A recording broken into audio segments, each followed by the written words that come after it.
जय गंगा मैया की जय।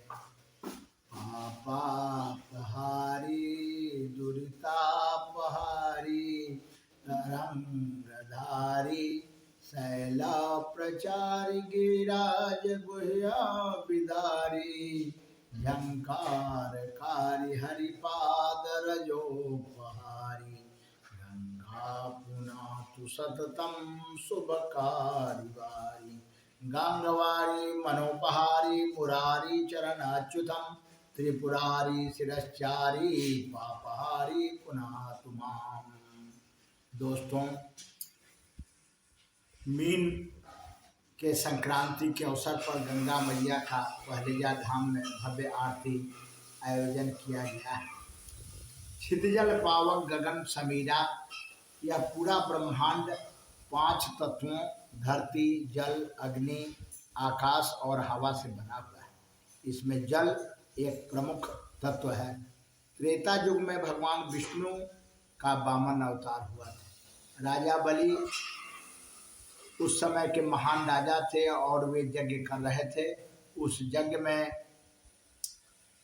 भगवान विष्णु वामन अवतार धारण करके उनसे अपने आश्रम बनाने के लिए 3 पग भूमि दान में मांगे। तब राजा बलि ने उन्हें 3 पग भूमि दान करने का संकल्प किया और जब भगवान अपने विराट स्वरूप धारण करके 3 पग में इस धरती आकाश और पूरे ब्रह्मांड को नापने लगे, उस समय उनका एक पग ब्रह्मा जी के सामने पहुंचा। उस चरण को ब्रह्मा जी ने समझा कि भगवान नारायण का ये चरण है और उन्होंने उन चरणों को अपने कमंडलू के जल से धोया। उस कमंडलू के जल से धोने से वह जल गंगा जल बना। वही गंगा जल भगवान नारायण के चरणोदक रूप में वह गंगा जल है। उस गंगा जल का धरती पर आगमन तब हुआ जब राजा सगर के 60,000 पुत्र ऋषि के श्राप से भस्म हो गए। तब उनके कुल के राजा भगीरथ ने तपस्या करके गंगा मैया को धरती पर लेकर आए और उसी दरम्यान भगवान शिव गंगा के वेग को कम करने के लिए अपनी जटा में रखा। वहाँ से गंगा धरती पर आई जो हिमालय में गंगोत्री गोमुख से निकलकर बंगाल की खाड़ी तक बहती है।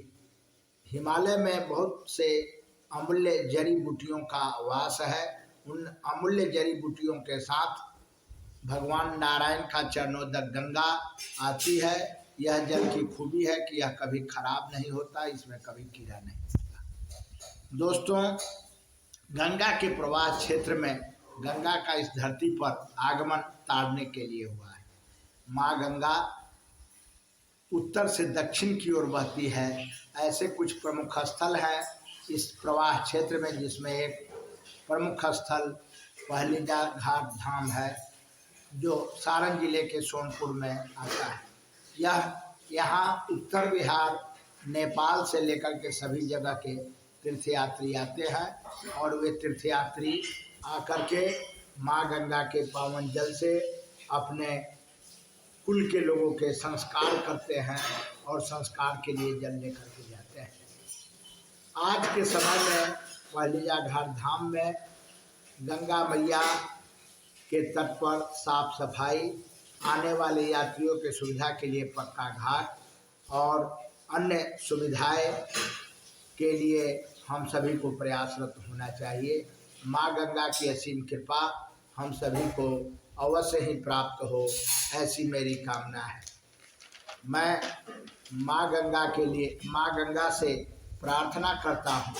नमस्ते पाप संघर्ति हर मौली विराजिते, नमस्ते सर्वलोकानां हिताय धरणे गते, स्वर्गापवर्गते देवी गंगे पतित पावनी, त्वामहं शरणं व्याता प्रसन्ना मां समुद्भर। जय गंगे। आइए आज हम सभी आज यह प्रार्थना करें कि हे मैया गंगा हम सभी को असीम कृपा से इस धरती को धन धान्य फसल से परिपूर्ण करें और हम सभी के हृदय चित्त आत्मा को निर्मल करें, पवित्र करें, स्वर्ग से आकर धरती पर विराजने वाली माँ गंगा के आंचल से सुख समृद्धि की बारिश हो और इस बारिश से मानव के रोम रोम भीग जाए और फिर से माँ गंगा अपने निश्चल धारा से हम सभी को सराबोर करें। बोलिए गंगा मैया की